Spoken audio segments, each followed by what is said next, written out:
கிறிஸ்துவுக்குள் பிரியமானவர்களுக்கு ஆண்டவராகிய இயேசு கிறிஸ்துவுடைய இனிய நாமத்தினாலே வாழ்த்துக்கள். இன்றைக்கு சபை கூடி கர்த்தரை ஆராதிக்கிற தேவ ஜனங்களை ஆண்டவராகிய இயேசு கிறிஸ்துவுடைய நாமத்தினாலே வாழ்த்துகிறேன். இந்த நாளின் தியானத்திற்காக எடுத்துக்கொண்ட வேத பகுதி நீதிமொழிகளுடைய புத்தகம் 3ஆம் அதிகாரம் 6வது வசனம். 5-6 வசனங்கள்.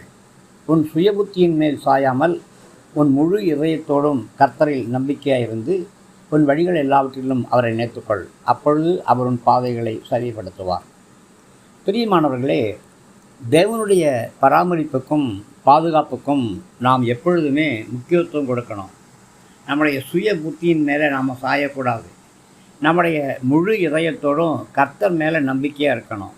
விசுவாசத்தோடும் ஜெபத்தோடும் கர்த்தரையே சார்ந்து நாம் வாழணும். நம்முடைய விசுவாசம் பூர்ணமுள்ளதாக இருக்கணும், உறுதியானதாக இருக்கணும். நம்முடைய முழு இதயத்தோடும் கர்த்தரிடத்தில் நம்பிக்கையாக இருப்பது தான் நமக்கு நல்லது. கர்த்தர் தமக்கு சித்தமானதை செய்ய வல்லவர் அப்படிங்கிறத நம்ம விசுவாசிக்கணும். கர்த்தர் நன்மையானதையும் மேன்மையானதையும் தம்முடைய ஞானத்தின் பிரகாரமாகவும் தம்முடைய தெய்வீக பராமரிப்பு பிரகாரமாகவும் நமக்கு செய்வார் அப்படிங்கிற விசுவாசம் முழு இதயத்தோடு காணப்படணும். தேவனுடைய கிரியைகள் எல்லாமே அவருடைய வாக்குத்தத்தத்தோடு ஒத்திருக்கும். அவர் எப்பொழுதுமே நமக்கு நன்மையான ஈவுகளை மாத்திரமே கொடுக்கிறவர்.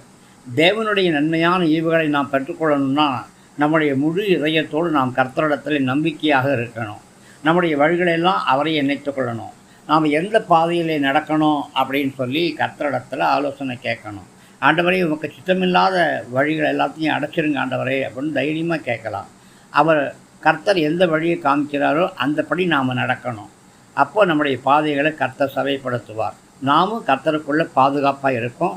அநேக நன்மைகளையும் நாம் பெற்றுக்கொண்டு சந்தோஷமாக இருக்கோம். நம்முடைய ஆரம்பம் ஒரு வேளை அற்பமாக இருக்கலாம், நம்முடைய முடிவோ சந்தோஷமும் சம்பூர்ணமாக இருக்கும். பிரியமானவர்களே, முழு இதயத்தோடு கர்த்தரை யாரெல்லாம் சேவித்தாங்க?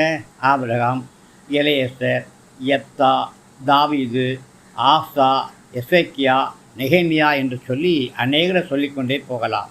சுய நம்பிக்கையும் சுய பெருமையும் மனிதன் அழிவுக்கு நேராக கொண்டு போயிடும். நாம் செய்ய எல்லா காரியங்களிலும் கர்த்தரை மாத்திரமே நம்பி இருக்கணும். மனுஷன் தேவனை விட்டு பிரிந்து தனியாக வாழணும் அப்படின்னு விரும்புகிறான். இது தேவனுக்கு எதிரான பாவம்.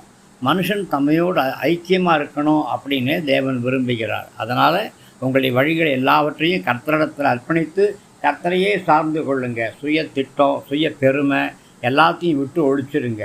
உங்கள் வழிகளை எல்லாவற்றையும் கர்த்தரை சார்ந்து கொள்ளுங்க. கர்த்தர் உங்களை ஆசீர்வதிப்பாராக. ஆமென்.